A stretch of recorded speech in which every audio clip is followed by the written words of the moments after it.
हरे कृष्णा, राधे राधे। आप सभी का गीता क्लास में बहुत बहुत स्वागत है। ओम अज्ञानतिमिरन्धस्य ज्ञानञ्जनशलाकया चक्षुरुन्मिलितं येन तस्मै श्रीगुरुवे नमः। गुरुवे गौरचन्द्राय राधिकाय सदालये कृष्णाय कृष्णभक्ताय तद्भक्ताय नमो नमः। नमो विष्णुपादाय कृष्णपृष्ठाय भूतले श्रीमद्भक्तिवेदान्त नारायणीति नामिने श्रीकृष्णलीला कथने सुदाक्षं औदार्यमाधुर्ये गुणनिक्षुप्तं वरं वरेण्यं पुरुषमहन्तं नारायणं तं शिरसा नमामि। श्रीचैतन्यमनुभीष्टं स्थापितं येन भूतले स्वयं रूपकदा मह्यं ददाति स्वपदान्तिकम्। आजानुलम्बितभुजो कनकावदातो सङ्कीर्तनैकपित्रो कमलायताक्षो विशम्भरो द्विजवरो युगधर्म पालो वन्दे जगत्प्रियकरो करुणावतारो। नमो महावदन्याय कृष्णप्रेमप्रदायते कृष्णाय कृष्णचैतन्यनाम्ने गौरत्विषे नमः। हे कृष्ण करुणा सिंधो दीनबन्धो जगत्पते गोपेशा गोपिका कान्त राधाकान्तो नमस्तुते। तत्काञ्चन गौराङ्गी राधे वृन्दावनेश्वरी वृषभानुसुते देवी प्रणमामि हरिप्रिये। वाञ्छाकल्पतरुभ्यश्च कृपासिन्धुभ्येव च पतितानां पावनेभ्यो वैष्णवेभ्यो नमो नमः। हरे कृष्ण कृष्ण कृष्ण हरे हरे, हरे राम राम राम हरे हरे। हरे कृष्ण कृष्ण कृष्ण हरे हरे, हरे राम राम राम हरे हरे। जय जय श्री राधे श्याम। हरे कृष्ण। तो हम सभी श्रीमद् भगवद गीता के तीसरे अध्याय में हैं और तीसरे अध्याय का हमने 38 श्लोक कर रहे थे, तो उसको थोड़ा सा और रिवाइज कर लेते हैं। तो भगवान यहाँ अर्जुन जी को बता रहे थे, तो ये श्लोक इस तरह से था। 38 श्लोक हम थोड़ा दोबारा ले लें। धूमेन व्रियते वह्निः यदादर्शो मलेन च यथोल्बेन व्रतो गर्भस्थ तथा तेनेदमावृतम्। तो भगवान यहाँ पे बता रहे थे, तो डिग्री ऑफ लस्ट के बारे में बता रहे थे। जो काम हमने पहले भगवान ने बताया था कि हमारा नित्य शत्रु, कृष्ण अर्जुन जी ने पूछा था ना कि हमारा नित्य शत्रु कौन है, क्यों हम पाप करते हैं, जानते बूझते भी हम पाप क्यों करता है, व्यक्ति पाप में क्यों उतर जाता है। तो भगवान ने बताया था इसका रीज़न ये है कि काम जो लस्ट होता है ना, हमारा नित्य शत्रु है। हमेशा हमेशा के लिए जो शत्रु है हमारा सबसे ज़्यादा काम, जो हमारी कामनाएं होती हैं ना, लस्ट हमारे डिज़ायर्स जो होते हैं, भौतिक डिज़ायर कुछ पाने की जो होती है चाह, वही हमारा सबसे बड़ा दुश्मन है। ये भगवान ने बताया था। फिर नेक्स्ट इस 38 श्लोक में भगवान बता रहे थे डिग्री ऑफ लस्ट के बारे में बता रहे थे। यानी काम जो है, काम के अलग अलग रूप होते हैं। कामना, जो हमारी कामना है वो बहुत अलग अलग विभिन्न रूप लेके आती है। कभी वासना के रूप में, वासना कामना यानी डिज़ायर कोई, फिर स्पृहा, लोभ, क्रोध के रूप में भी होती है। तो ये डिफरेंट फॉर्म है काम की। तो जिस तरह से अग्नि में कोई ये बोले कि हमारी कामना है, जो हमारी कामना डिज़ायर पूरी हो जाएंगी उसके बाद मैं अच्छे से बैठ के भजन करूँगा, कोई ये व्यक्ति ऐसा सोचे, तो अपने डिज़ायर, चलो जितने भी हमारे डिज़ायर सब पूरी कर ले एक बार, पूरी अच्छे से हमारी पूरी हो जाएगी, उसके बाद में हम आराम से बैठ के भजन करेंगे। तो इस तरह का विचार यदि हम करते हैं तो ऐसा तो हो नहीं सकता। कभी हमें इतिहास में भी ऐसा कोई एग्ज़ाम्पल नहीं मिलता कि कामना यदि हमने पूरी, हमारी कोई डिज़ायर है और उसको हम पूरी करने उतरते हैं तो क्या होता है, डिज़ायर और बन जाती है। मान लो एग्ज़ाम्पल, जैसे मेरी कामना है कि मेरे को वॉक करके कहीं जाना पड़ रहा है, तो एक साइकिल ले लेती हूँ। तो मैंने एक साइकिल खरीद ली। अब साइकिल चलाते चलाते मैं दूसरों को देख रही हूँ, अरे सामने ये जो जा रहा है रोड पे, ये तो स्कूटी पे जा रहा है, कितना आराम है और मज़े से जा रहा है ये, तो मैं स्कूटी ले लेती हूँ। फिर मेरी कामना स्कूटी पे आ गई, फिर मैंने स्कूटी ले ली। फिर मैं देख रही हूँ, अरे साइड में जो रोड पे चल रहे हैं वो तो कार लेके कितने आराम से घूम रहे हैं, तो मेरी डिज़ायर बढ़ गई। तो मेरी डिज़ायर क्या हुई, अब मैं कार खरीद लूँ। मैंने चलो जैसे तैसे करके, मेरी औकात है या नहीं है लेकिन मैंने कार खरीद ली। अब देख रही हूँ कि सामने रोड पे अगर जा रही हूँ, कार लेकर के जा रही हूँ अपने डिज़ायर को, हाँ, हाँ, डेफ़िनेटली मुझे कुछ सैटिस्फैक्शन मिलेगा कि मैं पैदल नहीं चल रही, साइकिल से ऊपर बढ़ गई, फिर मैं कार स्कूटी से फिर कार पे आ गई, मुझे उस कार का अनुभूति जो आनंद मुझे मिलना चाहिए वो मुझे मिल रहा है। फिर मैं देखती हूँ कि सामने जो गाड़ी है बड़ी-बड़ी मर्सिडीज़ लेके जा रहे हैं, अरे मेरी तो छोटी-सी गाड़ी है, ये मारुति इतनी छोटी-सी गाड़ी क्या खटारा जैसी गाड़ी लेके जा रही हूँ, वो मर्सिडीज़ में जा रहा है साइड वाला कितनी बड़ी गाड़ी है, वो मेरी डिज़ायर हो गई, मुझे वो चाहिए अब। तो मुझे अब बड़ी गाड़ी लेनी पड़ेगी। तो मतलब ऐसे अब उसके लिए मेरे पास पैसा नहीं है, कुछ भी नहीं है, तो मैं कुछ भी करके लोन लूँ, ये करूँ, पाप भी क्यों ना करके जैसे-तैसे भी पैसा कमा लूँ, लेकिन मुझे वो चाहिए। मेरी डिज़ायर इतनी स्ट्रॉन्ग होती जा रही है कि मुझे वो मर्सिडीज़ वो बड़ी वाली गाड़ी ही चाहिए, छोटी-छोटी गाड़ी में मुझे नहीं बैठना। तो चाहे उसके लिए मुझे कुछ भी करना पड़े, पाप भी करना पड़े तो मैं करूँगा और ये करूँगी और मैं उस चीज़ को पाने की जैसे भी मुझे पानी है तो पानी है बस। ये हमारी डिज़ायर का रूप होता है। तो क्या हमारी डिज़ायर ख़त्म हुई? तो गाड़ियाँ तो और भी नया-नया एडिशन्स हमारे एडवांसमेंट होता जा रहा है, भौतिक जगत में मटीरियल लाइफ़स्टाइल हमारी एडवांस करती जा रही है ना? हर चीज़ ये एक कार का एग्ज़ाम्पल दिया, वैसे ही फ़ोन के साथ भी हो सकता है, वैसे ही और अलग-अलग जो गैजेट्स हैं, सभी चाहे किचन के गैजेट्स हों, कुछ भी हो, सभी में ये कामनाएँ जो हमारी बढ़ती जाती है और बेटर और बेटर और बेटर और एडवांसमेंट करने की हमारी जो प्रवृत्ति है वो ख़त्म नहीं होगी, वो बढ़ती जाएगी, बढ़ती जाएगी। तो भगवान ने यहाँ एग्ज़ाम्पल बताया जिस तरह से अग्नि है, अग्नि में हम जितना भी ईंधन डालें, जितना भी हम आग डालें, डालते जाएँगे तो उससे क्या होगा वो और अधिक तेज़ी से भड़कती जाएगी। तो जितना जितना हम डालेंगे आग डालेंगे, आग में जितना भी घी डालेंगे वो कम तो नहीं होगी। ये नहीं है कि चल अग्नि तू पूरी भड़क ले उसके बाद में तू शांत हो जाना, ऐसा हो ही नहीं सकता। जितना हम ईंधन डालेंगे वो उतनी ही भड़कती जाएगी और जितनी भी चीज़ें हम डालते जाएँगे वो सबको स्वाहा कर देगी, खा के ख़त्म कर देगी अग्नि। तो उसी तरह से हमारी कामनाएँ जो है वश में कभी नहीं होंगी। भगवान बोल रहे हैं कि आपका सबसे बड़ा दुश्मन जो है वो है आपकी डिज़ायर, आपकी कामनाएँ। आपकी जो डिज़ायर है वो ही आपका आपका सबसे बड़ा दुश्मन है। फिर भगवान इस 38 श्लोक में भगवान ने बताया था, हमने डिस्कस किया था कि लेवल ऑफ जो हमारी लस्ट है वो 3 तरह की लेवल होती है। तो पहला होता है जिस तरह की भगवान ने एग्ज़ाम्पल दिया, अग्नि में जो धुआँ होता है तो उसमें क्या होता है कि चिंगारी तो हो रही है, अंदर चिंगारी है इसीलिए तो धुआँ उठ रहा है ना, कहीं आग लगी है, वो बुझ गई है लेकिन इसलिए धुआँ उसके ऊपर आ रहा है। तो उसकी जो मतलब यह मृदु डिज़ायर है, हमारी जो इंटेंसिटी है डिज़ायर की वो कम है, थोड़ी कम है। यानी हमारा जो ज्ञान क्या है? हमारा ज्ञान ये है कि हम भगवान जो है, भगवान जैसे भगवान शुद्ध परमात्मा है, हम उसका अंश रूप में आत्मा रूप में हैं। हम सभी लोग उनके अणु रूप में हम सारे हैं। लेकिन वही वाली क्वालिटी जो भगवान के अंदर है वो हमारे अंदर भी है ना? जैसे समुद्र है, समुद्र चलो भगवान मान लेते हैं, समुद्र इतना विशाल समुद्र है, उसकी एक बूँद यदि हम बाहर निकाल लेते हैं, तो जो समुद्र में जो क्वालिटीज़ होती हैं वही क्वालिटी उस बूँद में भी होती हैं, है ना? जो बूँद में समुद्र के पानी में हम एक बाल्टी भर के निकालें, उसको टेस्ट करें, उसमें जो-जो क्वालिटीज़ है, वो एक बूँद में भी वही सारी क्वालिटीज़ उसके अंदर भी होती है। उसी तरह से भगवान जो विशाल परमात्मा हैं, उनकी हम अणु आत्मा है, सूरज है, सूरज की छोटी-छोटी किरणें हैं, तो हम सारे जो किरणें स्वरूप हैं।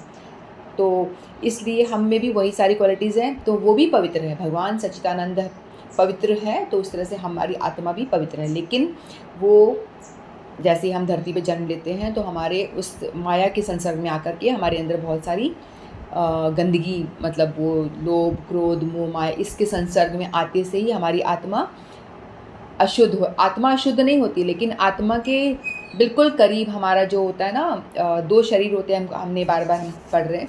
एक होता है स्थूल शरीर जो हमारी बॉडी है, ये हार्ड मांस से बनी जो हमारी बॉडी है, ये है स्थूल शरीर, जो हम मर जाते हैं इसको जला दिया जाता है। लेकिन एक हमारा सूक्ष्म शरीर होता है, सूक्ष्म शरीर जिसमें क्या होता है, मन, बुद्धि, अहंकार और चित्त, ये हमारा सूक्ष्म शरीर है जो मरता नहीं है ना? हमने सेकंड अध्याय में पढ़ा था आत्मा तत्व में, हमने ज्ञान योग, सांख्य योग जो था ना, सांख्य योग या ज्ञान योग एक ही है, मतलब कि हम पर आत्मा और परमात्मा की जो स्टडी, जो ज्ञान होता है उसी को कहते हैं ज्ञान योग या सांख्य योग या भक्ति योग भी कह सकते हैं।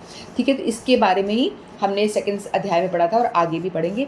तो ये ज्ञान, जब हमें ये ज्ञान हो जाता है कि हम आत्मा हैं शरीर नहीं है, लेकिन हमारा सूक्ष्म शरीर आत्मा के बहुत करीब होता है, इसलिए हम आत्मा और इस शरीर को एक ही मान लेते हैं। तो इसीलिए हमको लगता है कि आत्मा हमारी डिमांड कर रही है, वो हमारी कामनाएँ कर रही है, क्योंकि वो बहुत ज़्यादा पास होता है, उसका नेबर है, बहुत ही पास है। इसीलिए हम आत्मा लगता है कि हमारी आत्मा दूषित हो गई है। हालाँकि हमारी आत्मा दूषित नहीं होती, क्योंकि वो भगवान का अंश है, लेकिन हमें प्रतीत होती है क्योंकि हम अपने आप को देह भाव में देख रहे होते हैं। शरीर के ऊपर हम लोग समझ नहीं पाते हैं अच्छी तरह से, क्योंकि माया जो ढक लेती है उस चीज़ को, आवरण आ जाता है। तो जिस तरह से अग्नि के ऊपर दर्पण का आवरण आ जाता है, तो जैसे फूँकनी मार करके हम उसको अग्नि को दोबारा प्रज्वलित कर सकते हैं। तो फूँकनी मारना यानी यहाँ पर ये है कि ज्ञान जो है हमारा है, थोड़ा सुप्त अवस्था में है, थोड़ा यदि हमें साधु संग मिल जाता है और हरि कथा यानी भगवान की विषय में कथाएँ सुनने मिलती है, हरि कथा सुनने को मिलती है, तो उसमें हमारे ज्ञान में हवा लग जाती है। तो हमारी अग्नि जो है भगवान के विषय में जो हमारा ज्ञान है वो फिर से प्रज्वलित होना शुरू हो जाता है। फिर से हम समझ पाते हैं धीरे धीरे कि हाँ, ये ईश्वर है, भगवान है, हमें भक्ति करनी है।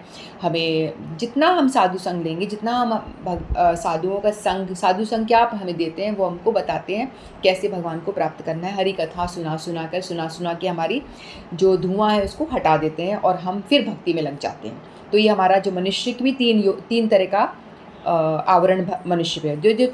जो शैलो आवरण है यानी बहुत हल्का आवरण होता है, वो मनुष्य सतोगुणी में होती है। उसमें रजोगुण की मात्रा और सतोगुण की मात्रा मिक्स्ड होती है। रजोगुण कामनाएं वासनाएं, जो धुआं रूपी कामनाएं वासनाएं वो हैं, लेकिन उसको हटाया जा सकता है। फिर हमारी सेकंड श्रेणी जो बताई थी, दर्पण से धूल को आवरण करना, दर्पण पे धूल लगा हुआ है। इसमें क्या होता है, जो व्यक्ति है अपने भोगों में लगा रहता है, जैसे आहार, निद्रा, भय, मैथुन, इस स्थिति में इस तीन तरह के जो कैटेगरी के लोग भी होते हैं। तो उसकी जो स्थिति है, धूल जो दर्पण में अगर हम देखते हैं कि दर्पण के ऊपर बहुत धूल की लेयर जमी हुई है, तो अपना चेहरा देखने की कोशिश करते हैं तो वो ठीक से दिखता नहीं है, धुंधला धुंधला दिखता है। तो वही स्थिति इस जो व्यक्ति होते हैं जिनकी जो कामनाएं हैं वो थोड़ी सी और तीव्र होती हैं और ज़्यादा डीप हो जाती हैं। पहले वाले में शैलो थी, अग्नि धुआं वाले में थोड़ी सी कम थी, जिसको बहुत इजीली साधु संघ के जरिए कथा सुन करके उसको हटाया जा सकता है। और अग्नि में ये दर्पण वाली जो एग्जांपल भगवान ने दिया, इसमें आपकी डिज़ायर की डेंसिटी जो है, इंटेंसिटी ज़्यादा स्ट्रॉन्ग है और स्ट्रॉन्ग है। उससे क्या होता है, इसमें डिफ़िकल्ट है। उसमें भगवान के विषय में यदि हम किसी को बोलेंगे जिसकी ये वाला दशा है, हम अपनी अपनी दशाओं को चेक कर सकते हैं। तो जिसकी दशा ये वाली है तो उसको बहुत डिफ़िकल्ट है, भगवान की बातें वो सुनेगा नहीं, सुनने में उसको बहुत ज़्यादा डिफ़िकल्टी होगी, बट फिर भी उसमें कुछ उम्मीदें होती हैं। वो अपने सकाम कर्मों में लगा रहेगा, मानी अपने परिवार के पालन में, अपने रिश्तेदारों के पालन में, इस सब में लगा रहेगा। तो आहार, निद्रा, सोने में, खाने में, निद्रा, भय, डर लगता है उसको, मैथुन यानी बच्चे पैदा करने में, ये सब काम जैसे पशु जो काम करते हैं वही काम में वो लगा रहेगा। तो ये दूसरे वाली स्थिति हो गई, काम की लेवल ऑफ काम जो है ना, काम के डिफरेंट रूप हम बात करें। फिर तीसरी वाली स्थिति क्या बताई थी भगवान ने, जिसमें कि वो जो शिशु जो है, गर्भस्थ शिशु है, उसके ऊपर जो लेयर, गर्भाशय की जो झिल्ली बनी होती है, लेयर बनी होती है, वो बहुत इतनी स्ट्रांग होती है कि शिशु अपने हाथ पैर को हिला भी नहीं पाता, एकदम पैक्ड रहता है और बाहर से हम उसको देख भी नहीं पाते। तो उसी तरह से इसका जो ज्ञान होता है, इस तरह की जो कैटेगरी में जो लोग आते हैं, उनका ज्ञान पूरी तरह से ढका हुआ होता है। यानी माया कामनाओं की लेयर इतनी स्ट्रांग होती है कि उनको भगवान के विषय में सोच भी नहीं पाते कि भगवान नाम की कोई चीज़ भी होती है। मतलब वो नास्तिक होते हैं। पहले वाले आस्तिक हैं, सबसे पहले वाली, सेकंड वाले थोड़ा बहुत मुश्किल है उनको भक्ति में लाना, बहुत डिफ़िकल्ट है, लेकिन फिर भी थोड़ा मुश्किल से थोड़ा प्रयास किया जाए तो वो फिर भी थोड़ा बहुत उम्मीद है कि वो कुछ सुन लेंगे बातें हमारी। लेकिन जो थर्ड कैटेगरी वाले जो लोग बताए गए हैं, जो शिशु, गर्भस्थ शिशु का एग्जाम्पल भगवान ने दिया है, वो तो इतने अधर्मी कह लो उनको, नास्तिक।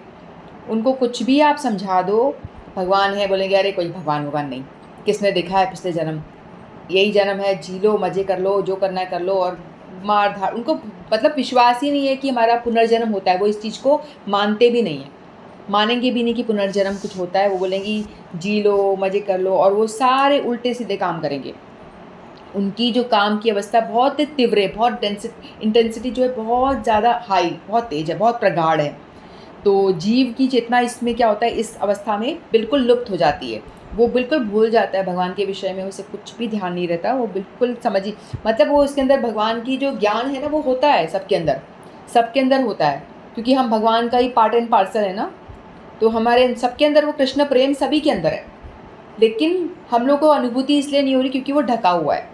हमारी कामनाएं, वासनाएं, हमारे पाप करने की जो वृत्ति इतनी अधिक स्ट्रॉन्ग, जिसकी ज़्यादा है, उसको बिल्कुल भगवान के विषय में ना सुनेगा, ना सुनना चाहेगा। कोई बताएगा तो भाग जाएगा वहाँ से, कोई भगवत गीता की बात बताए, अरे चुप रह, दिमाग मत खा, ऐसे बोलेगा वो, बस कर। मन सुन ही नहीं पाएगा वो, उसको इतना गंदा लगेगा कि क्या कान में जहर घोल रहे हो तुम, ऐसा एहसास होगा, और वो वहाँ से भाग ही जाएगा, बिल्कुल नहीं सुनेगा वो। और उसके ज्ञान जो है बिल्कुल ढका हुआ है, और सारे तमोगुण प्रधान है। तमोगुण यानी उल्टे काम सारे, उसका तमोगुण प्रधान उसका स्वभाव होता है। वो सारे वो अधर्म करेगा, उसका अधर्म का आचरण होगा, उसकी दुर्वासनाएं, गलत वासनाएं हैं, गलत काम करवाएगी, चोरी, डकैती, उल्टे सारे काम, जितने गलत काम इस दुनिया में सारे वो करेगा, क्योंकि उसका जो चेतना है, जो शुद्ध चेतना है ना, वो बिल्कुल ढकी हुई है, स्ट्रांगली ढकी हुई है, वो देख ही नहीं पा रहा, उसे कुछ समझ नहीं आ रहा। तो इसमें बहुत डिफ़िकल्ट होता है आपको वापस इसको बताना अपना स्वरूप की। हमारा स्वरूप क्या है? हमारा स्वरूप तो ये है ना, सच्चिदानंद बंद स्वरूप है, भगवान की हम आत्मा है, भगवान सेवक हैं और हम सेवक हैं, यानी कोई मालिक है। हमको जब पता चल जाता है कि जीवेरे स्वरूप है कृष्णेर नित्य दास, जीव का स्वरूप ये है, हमारी स्वरूप ये है कि हम भगवान के नित्य दास हैं, हमें भगवान की सिर्फ सेवा करने में ही हमें आनंद की अनुभूति होगी। वैसे भी हम देखते हैं हमारा मानव का, हम लोग देख भी रहे हैं ना कि जो व्यक्ति बहुत ज़्यादा माया में लग रहा है, लेकिन वो भी क्या करता है, सेवा करता है। उसके पास हम सभी लोग सेवा करते हैं ना, अपने फैमिली की सेवा कर रहे हैं, अपने बच्चों की, अपने सास ससुर की, अपने रिलेटिव्स की सेवा, कोई देश की सेवा कर रहा है ना। जो बिल्कुल ही बेवकूफ़ इंसान है, उसे कुछ समझ नहीं आ रहा, तो अपने कुत्ते बिल्ली पाल के उनकी सेवा में लगा, पता है सेवा करेगा वो, क्योंकि उसका स्वभाव सेवा करना है, तो सेवा करेगा ही करेगा वो। चाहे अपने रिश्तेदारों की, इनकी, मैं किसी की क्यों करूँ, मैं किसी की क्यों करूँ, मैं तो ऐसे भाव उसके अंदर हो, लेकिन वो एक कुत्ता पालेगा, क्योंकि उसके इमोशनल, जो उसके इमोशंस है वो कहाँ शेयर करेगा।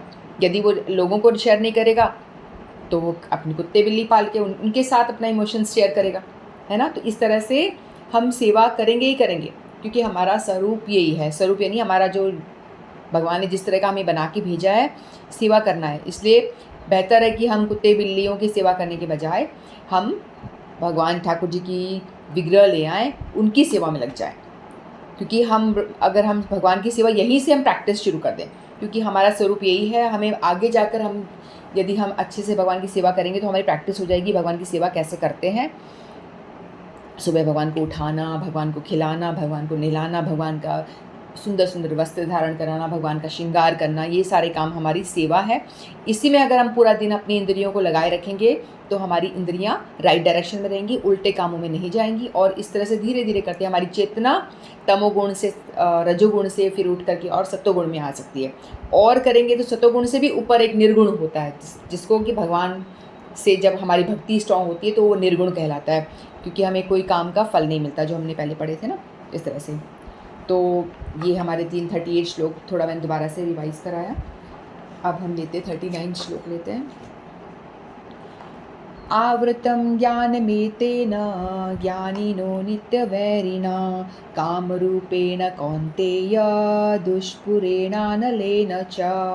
आवृतं ज्ञानमेतेन ज्ञानिनो नित्यवैरिणा कामरूपेण कौन्तेय दुष्पुरेणानलेन च। तो श्री भगवान कह रहे हैं, जिस प्रकार ज्ञानमय जीवात्मा की शुद्ध चेतना उसके काम रूपी नित्य शत्रु से ढकी रहती है, जो कभी भी तुष्ट नहीं होता और अग्नि के समान जलता रहता है।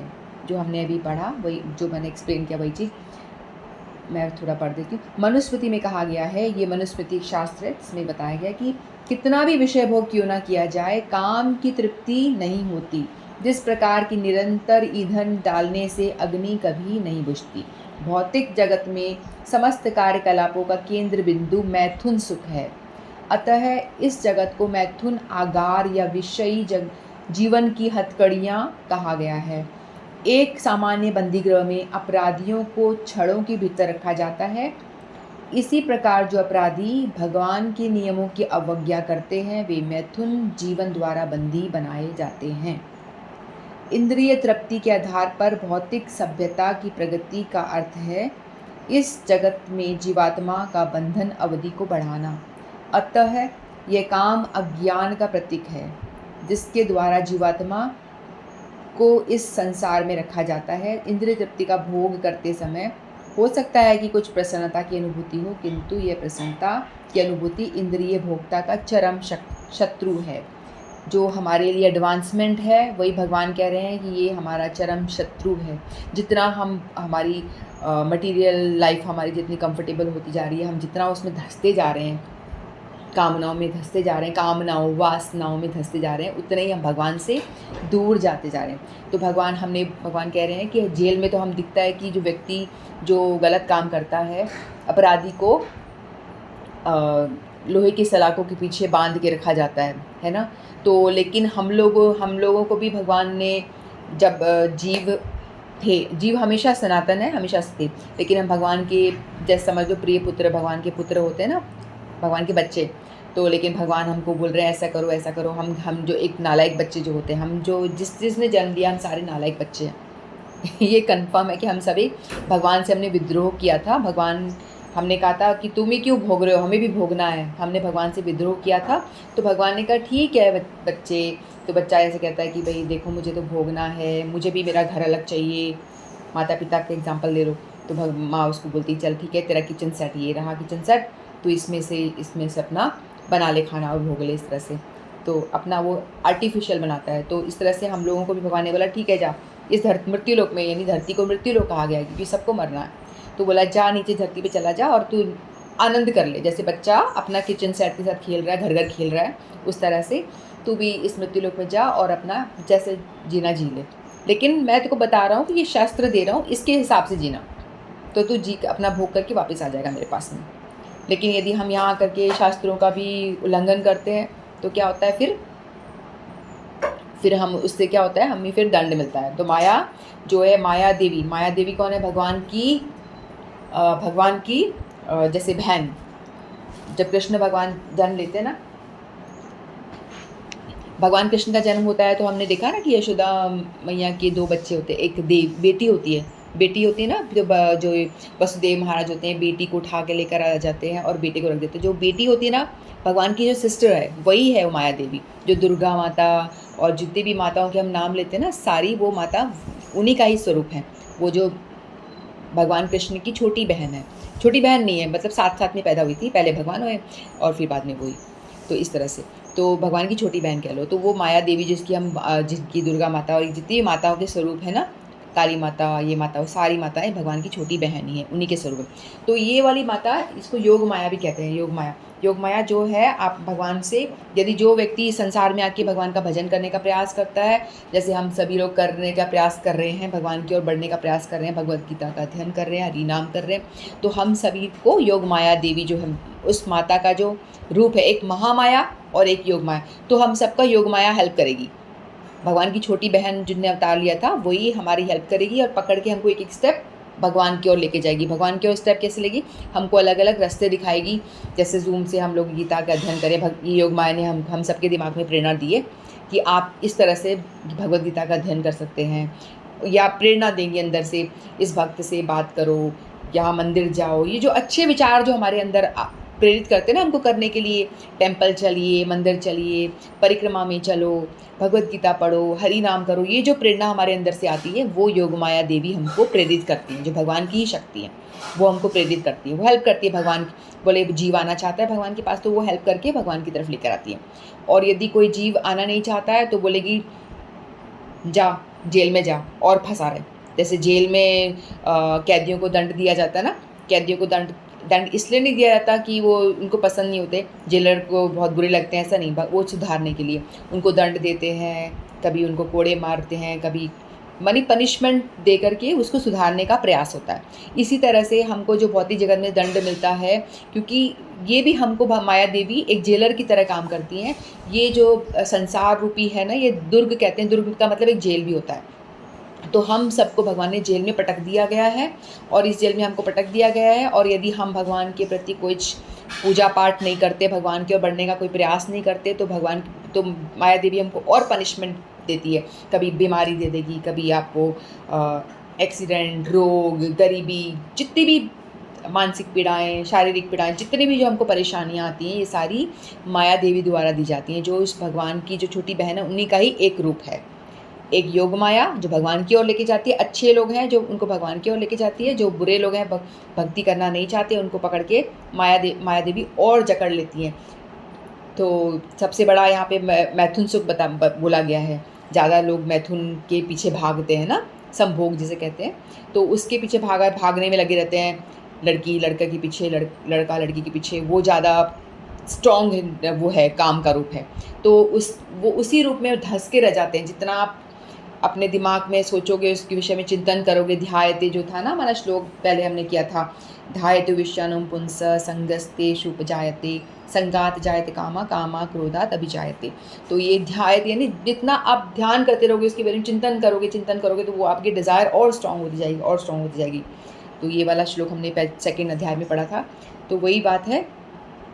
तो हम सभी लोग उसी में, वहाँ पे तो जेल में हथकड़ियाँ दिखाई देता है, लेकिन यहाँ पे दिखता नहीं है। यहाँ पे क्या होता है, आपकी जो माया में जकड़ है, आपकी जितनी कामनाओं की जितनी डिमांड है, वही आपकी रोड़े अटकाती है, वही आपकी जेल स्वरूप है, वही आपको आगे नहीं बढ़ने देती। जैसे 4 पुरुषार्थ बताए गए व्यक्ति का, मनुष्य के 4 पुरुषार्थ। पहले व्यक्ति क्या करता है, धर्म, उसका अपने काम कर करके अपना धर्म, यानी धर्म करता है, यानी कोई भी अपना कर्म करता है, उससे क्या करता है, अर्थ, धर्म, अर्थ, काम, मोक्ष।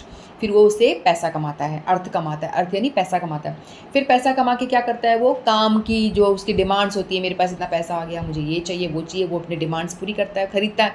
फिर डिमांड और बढ़ जाती है, जैसे मैंने स्टार्टिंग में एग्जाम्पल दिया था, डिमांड खत्म तो होगी नहीं, डिमांड पूरी और बढ़ जाती है।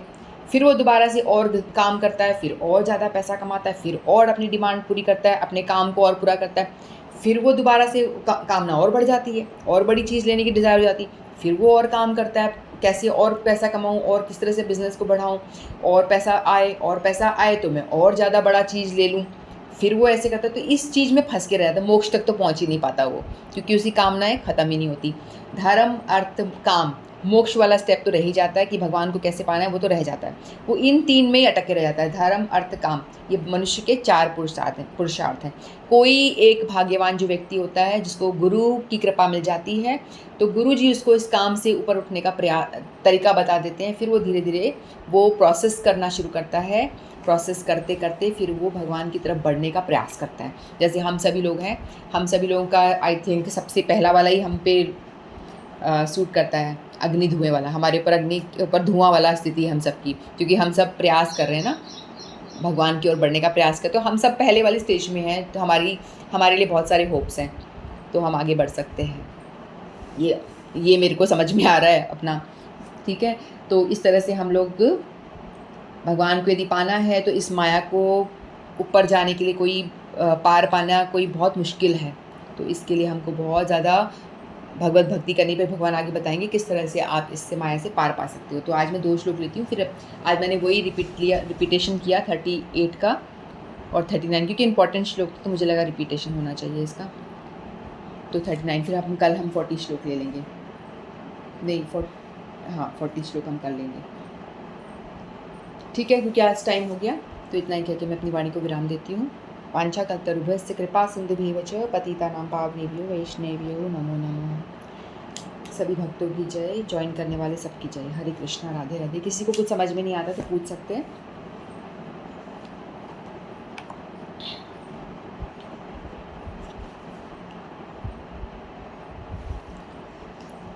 क्रोध का आप लोग लीव मत करिए, हम क्रोध का ये रिपीटेशन करेंगे।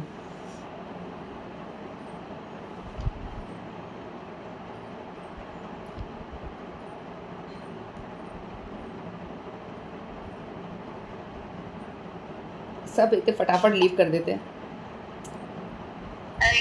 श्लोक नहीं करना क्या? वही करेंगे ना, इसलिए तो मेरे को याद आ गया। वो सब भाग जाते हैं जल्दी जल्दी, उनको ऐसे लगता है कि भागो भागो।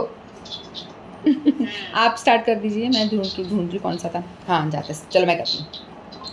जातस्य हि ध्रुवो मृत्यु ध्रुवं जनं मृतस्य च तस्मात् परिहार्यते न तं शोचितुमर्हसि जातस्य हि ध्रुवो मृत्यु ध्रुवं जनं मृतस्य च तस्मात् परिहार्यते न तं शोचितुमर्हसि जातस्य हि ध्रुवो मृत्यु ध्रुवं जनं मृतस्य च तस्मात् परिहार्यते न त्वं शोचितुमर्हसि जातस्य हि ध्रुवो मृत्यु ध्रुवं जनं मृतस्य च तस्मात् परिहार्यते न त्वं शोचितुमर्हसि जातस्य हि ध्रुवो मृत्यु ध्रुवं जनं मृतस्य च तस्मात् परिहार्यते न त्वं शोचितुमर्हसि जातस्य हि ध्रुवो मृत्यु ध्रुवं जनं मृतस्य च तस्मात् परिहार्यते न त्वं शोचितुमर्हसि।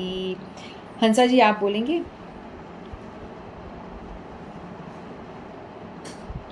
जातस्य हि ध्रुवो मृत्युं ध्रुवं जनं मृतस्य च तस्मात् परिहार्यते न त्वं शोचितुमर्हसि जातस्य हि ध्रुवो मृत्युं ध्रुवं जनं मृतस्य च तस्मात् परिहार्यते न त्वं शोचितुमर्हसि जातस्य हि ध्रुवो मृत्युं ध्रुवं जनं मृतस्य च तस्मात् परिहार्यते न त्वं शोचितुमर्हसि जातस्य हि ध्रुवो मृत्युं ध्रुवं जनं मृतस्य च तस्मात् परिहार्यते न त्वं शोचितुमर्हसि जातस्य हि ध्रुवो मृत्युं ध्रुवं जनं मृतस्य च तस्मात् परिहार्यते न त्वं शोचितुमर्हसि। अब याद हो गया मेरे को? हाँ, अब नेक्स्ट श्लोक ले लेंगे, है ना। आज नया श्लोक पोस्ट कर देती हूँ। चलो ठीक है, फिर बंद करते हैं प्रोग्राम को, यहीं विराम देते हैं। हरे कृष्णा, राधे राधे।